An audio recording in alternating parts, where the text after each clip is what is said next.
नमस्कार, मैं अपने यूट्यूब चैनल में आप सभी का स्वागत करती हूँ। जितिया व्रत गीत अच्छा लगेगा तो लाइक कीजिएगा, नए हैं मेरे चैनल पर तो सब्सक्राइब कीजिएगा और कमेंट में बताइएगा कैसा लगा मेरा गीत। प्लीज़ आप लोग सपोर्ट ज़रूर कीजिएगा मुझे। जितिया व्रत बार पावन लागेला मन भावन लागेला मन भावन होए सखिया सीता जी भूखे लीजिउतिया त करेली बरतियानु हो।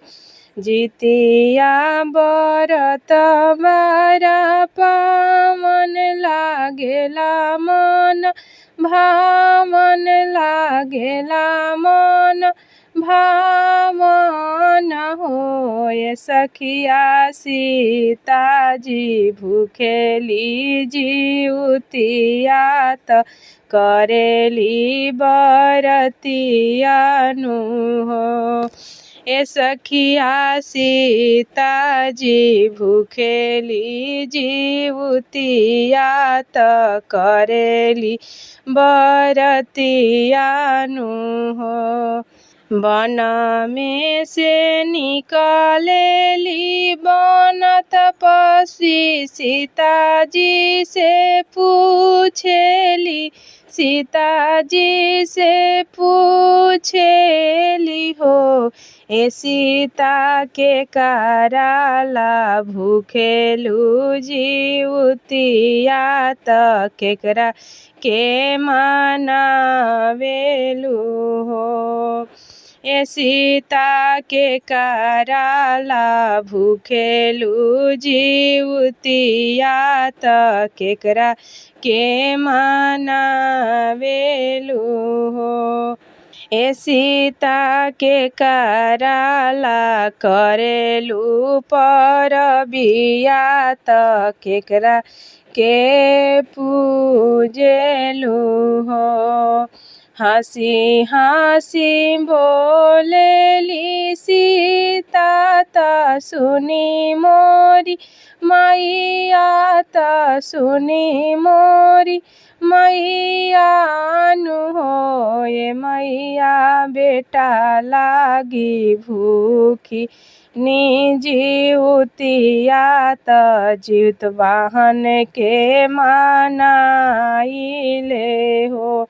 ए मैया बेटा लागी भूखे जिउतिया त जित वाहन के मनाइले हो। ए मैया बेटीला करिला परबिया त जितिया माई के पूजिले हो। ए मैया बेटीला करिला परबिया त जितिया माई के पूजिले हो। कथिए के गोबारा मांगई भूत आंगना लिपई भूत आंगना लिपई बुनु हो। सीता कथिए के आसन बिछई भूत जितिया माई के पूजबू हो। सीता कथिए के आसन बिछई भूत जितिया माई के पूजबू हो। गैया के गोबरा मांगाई भी आंगना लिपाई भी आंगना लिपाई भी हो। ए मैया फुलावे के आसन लगाइब जिउतिया माई के पूजबी हो। ए मैया फुलावे के आसन लगाइब जिउतिया माई के पूजबी हो। अजर अमर करिहे ललना के लमहर उमिरा दी है लमहर उमिरा दी है हो ये मैया अचारा से लागल रही है ललाना त दुखिया बलैया हरी है हो ए मैया अचारा से लागल रही है ललाना त दुखिया बलैया हरी है हो जवन तिरियवा मैया बांझिन होई है उनहु के बालक दी है उनहु के बालक दी है हो ये मैया उनहु के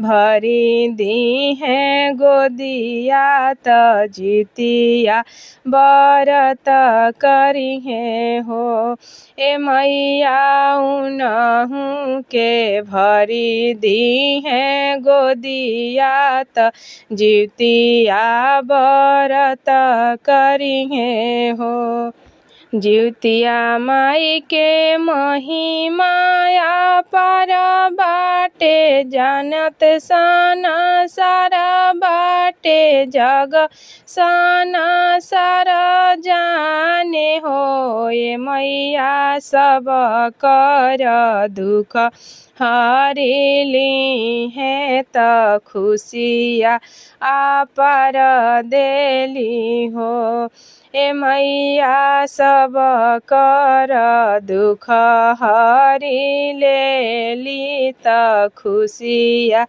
आपर देली हो जितिया बरत बरा पावन लागेला मन भावन लागेला मन भावन हो ये सखिया सीता जी भूखेली जीवतिया त करेली बरतियानु हो ए सखिया सीता जी भूखेली जीवतिया त करेली बरतियानु